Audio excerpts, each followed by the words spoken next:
हाय बच्चों, कैसे हैं आप। मुझे उम्मीद है कि सभी स्वस्थ होंगे और मज़े कर रहे होंगे। आज के इस वीडियो में हम बात करेंगे क्लास थर्ड में ईवीएस के अंदर आने वाले चैप्टर 13 की, यानी कक्षा 3 में जो पर्यावरण अध्ययन है ना, उसके अध्याय 13 की। तो चलिए शुरू करते हैं इस अध्याय को और सबसे पहले पढ़ते हैं इसका शीर्षक क्या है। छूकर देखें। ठीक है, छूकर देखें। ठीक है, तो पढ़ते हैं, शुरू करते हैं। क्या है इसमें दिया हुआ, मैं धीरे धीरे आपके सामने पढ़ता हूं और आप ध्यान से सुनिएगा। मैं स्कूल से लौट रही थी। घर पर दो लोगों को अपनी बात सबसे पहले बताना चाहती थी। वे मेरी बातों से सबसे ज़्यादा खुश होते हैं। पहली तो है मेरी नानी। वे उत्सुक रहती हैं मेरी बातें सुनने को। वे मेरे स्कूल से लौटने का इंतज़ार करती है। उनकी उम्र कुछ ज़्यादा है और उनकी कमर में भी दर्द रहता है। नानी ऊंचा सुनती है और दिखता भी कम है। रोज़ सुबह पापा उनको अखबार ज़ोर ज़ोर से पढ़कर सुनाते हैं। नानी अपना बाकी सारा काम खुद करती है। उनकी कोई मदद करे तो वे परेशान हो जाती है। दिखता है कम, पर सब्जी काटने का बहुत शौक है। कहती है आजकल के बच्चों को सब्जी भी काटनी नहीं आती, मोटा मोटा और टेढ़ा मेढ़ा काट कर रख देते हैं।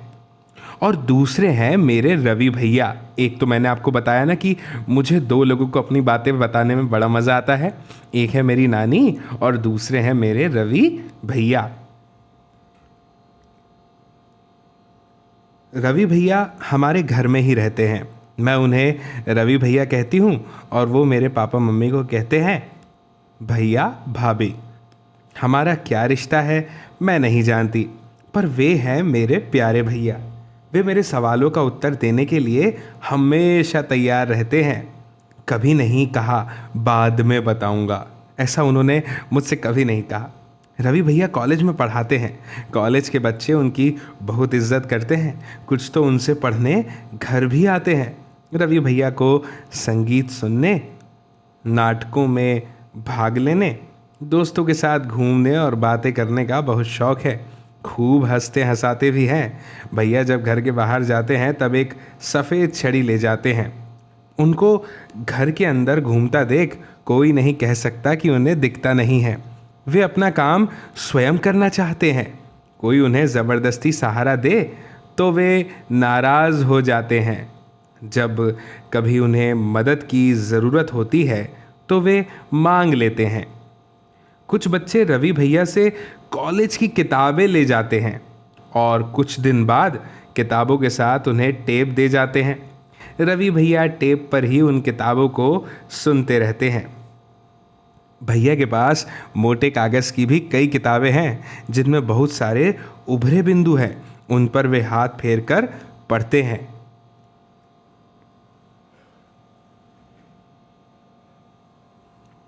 भैया को छेड़ने के लिए मैं कभी कभी उनकी छड़ी की जगह बदल देती हूँ। वे परेशान तो होते हैं पर नाराज़ नहीं। मैं उनकी प्यारी बहन सीमा जो ठहरी। मैं अभी दरवाजे पर पहुँची ही थी कि भैया बोल उठे, क्यों सीमा, बहुत खुश हो। भैया मुझे ही नहीं, घर के सभी लोगों को उनकी आहट से पहचान लेते हैं। अक्सर यह भी भाप लेते हैं कि मैं खुश हूँ या उदास। भैया आखिर मैं फुटबॉल टीम में शामिल हो ही गई हूँ। मैंने भैया को अपनी खबर सुनाई।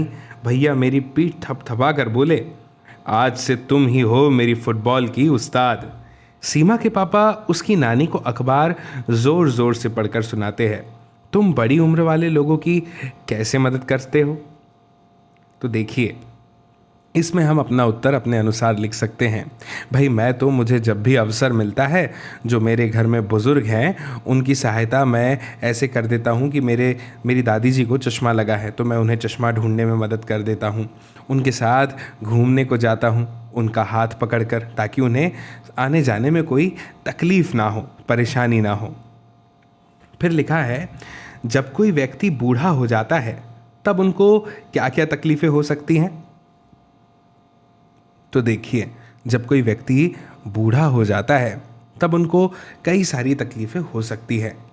उनके घुटनों में दर्द हो सकता है, उन्हें ठीक से सुनाई न देता हो, ऐसा भी हो सकता है उन्हें ठीक से दिखाई न दे, है ना, वो अक्सर देख नहीं पाते अच्छे से, और बहुत सारी चीज़ें दांतों में दर्द होने की वजह से या दांत न होने की वजह से खा नहीं पाते।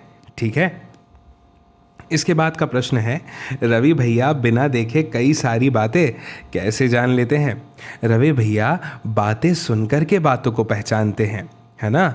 जो लोग देख नहीं सकते उनकी सुनने की शक्ति बहुत ज़्यादा अच्छी होती है। इसके बाद है, क्या तुम्हें कभी घड़ी की ज़रूरत पड़ी है, और अगर पड़ी है तो कब पड़ी है? तो मैं आपको बता दूं, ये छड़ी लिखा है, सॉरी, है ना। क्या तुम्हें, देखिए गलत मैं भी पढ़ देता हूँ, क्या तुम्हें कभी छड़ी की ज़रूरत पड़ी है, और पड़ी है तो कब? तो मैं बता दूँ कि मुझे तो छड़ी की आवश्यकता नहीं पड़ी है ना। आप अपना उत्तर लिख सकते हैं। फिर है, क्या तुम ऐसा सोच सकते हो कि तुम्हें छड़ी की ज़रूरत कब पड़ सकती है ना। तो हम ऐसा कह सकते हैं कि जब हम कई बार पहाड़ों पर जाते हैं, है ना, घूमने के लिए, और हमारे पैर में यदि मोच आ जाए तो उस समय हमें छड़ी की आवश्यकता पड़ सकती है ना।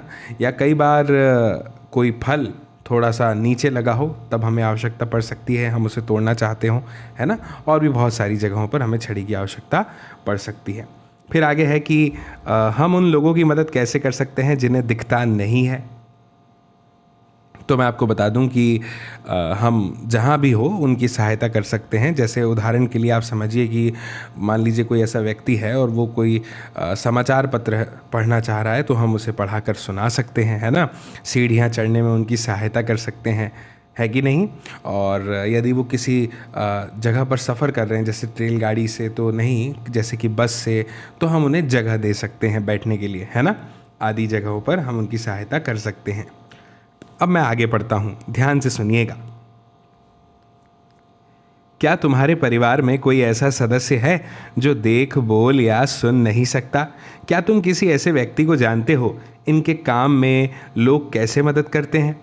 तुमने कहानी में पढ़ा कि रवि भैया देख नहीं सकते, लेकिन वे अपने सारे काम खुद ही करते हैं।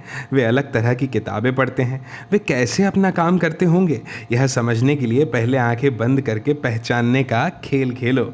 अब हमारे सामने देखिए, ये जो ऊपर क्वेश्चन लिखा है इसका उत्तर आप दीजिएगा, ठीक है। कि क्या आपके परिवार में कोई ऐसा सदस्य है जो देख, बोल या सुन नहीं सकता, ठीक है ना।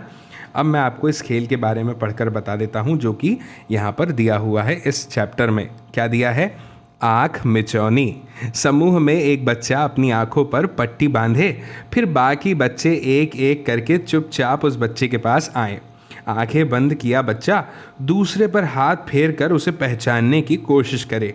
ध्यान रहे कोई आवाज़ न करे। लेकिन क्यों? इसी तरह बारी बारी सभी बच्चों की आंखों पर पट्टी बांधें ताकि वे दूसरे बच्चों को पहचानने की कोशिश करें, ठीक है ना। अब देखिए, आपस में बात करो और बताओ, मैं भी आपको बताने की कोशिश करता हूँ। समझिएगा, कितने बच्चे छूकर किसी को पहचान पाए? अब ये तो खेलने के बाद ही बताया जा सकता है ना। अच्छा, यहाँ पर कुछ और प्रश्न है, इनके जवाब आप दीजिएगा कि कितने बच्चे आवाज़ सुनकर बच्चों को पहचान पाए और दोनों में से क्या ज़्यादा आसान था। अब बोल रहा है कि छू कर बताओ तुम्हारे मुंह में कितने दांत हैं। कक्षा में किन बच्चों के सबसे ज़्यादा दांत हैं?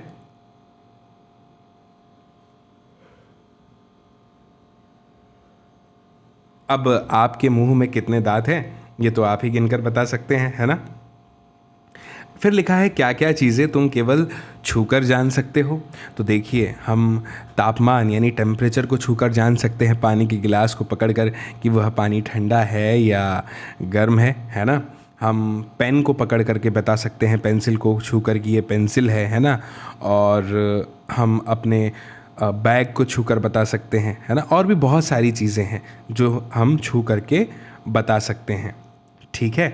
ओके, इसके बाद में है, जैसे मैं आपको बताऊं कि मिट्टी को आप छूकर बता सकते हैं कि वह मिट्टी है ना। और कांच के गिलास को अगर आप पकड़ेंगे तो आप बता सकते हैं। कपड़ों को पकड़ के बता सकते हैं छूकर कि ये कपड़े हैं, है कि नहीं। इन्हें आप छूकर पहचान सकते हैं। फिर आगे लिखा है कि अपनी आंखें बंद करके बैठो और किस किस की आवाज़ें सुनाई देती हैं, किन लोगों की आहट पहचान सकते हो। तो आंख बंद करने पर आपको अपने आसपास की आवाज़ें सुनाई देंगी। जैसे कि मान लीजिए पंखा चल रहा होगा, है ना, आपके घर में कोई शोर कर रहा होगा, खाना बन रहा होगा, बर्तनों की आवाज़ हो सकती है, दादा दादी जी के बोलने की आवाज़ हो सकती है, आपके छोटे भाई बहन की आवाज़ हो सकती है, सड़क के किनारे आपका घर है तो ट्रैफिक की आवाज़ हो सकती है, और भी बहुत सारी। ठीक है। फिर है केवल सूंघ कर क्या तुम किसी व्यक्ति को या किसी जानवर को पहचान सकते हो?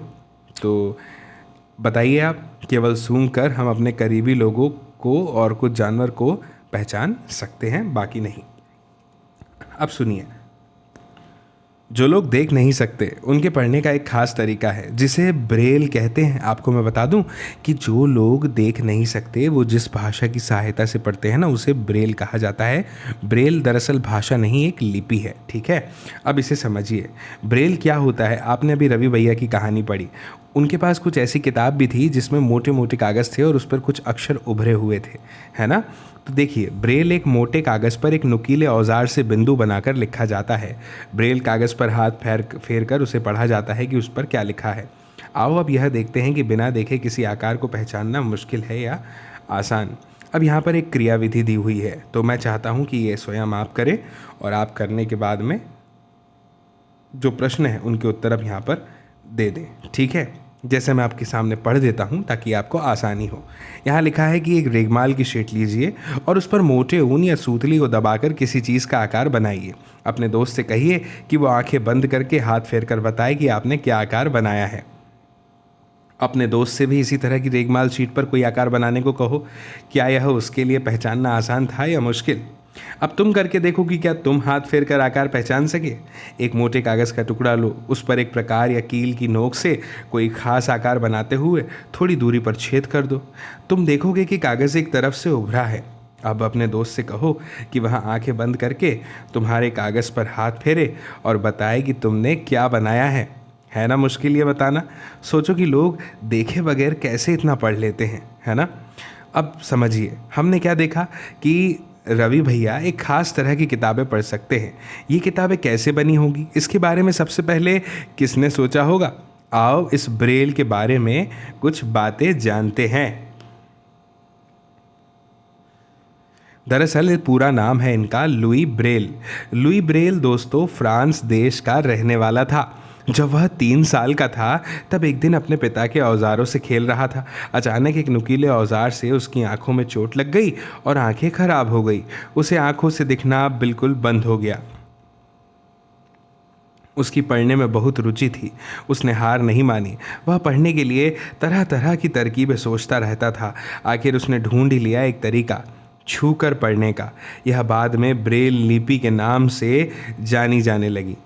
इसी तरह की लिपि में मोटे कागज़ पर उभरे हुए बिंदु बने होते हैं। उभरे होने के कारण इन्हें छूकर पढ़ा जा सकता है। यह लिपि 6 बिंदुओं पर आधारित होती है। आजकल ब्रेल में नए नए परिवर्तन हुए हैं जिससे इसे पढ़ना लिखना और भी आसान हो गया है। ब्रेल लिपि अब कंप्यूटर के द्वारा भी लिखी जा सकती है।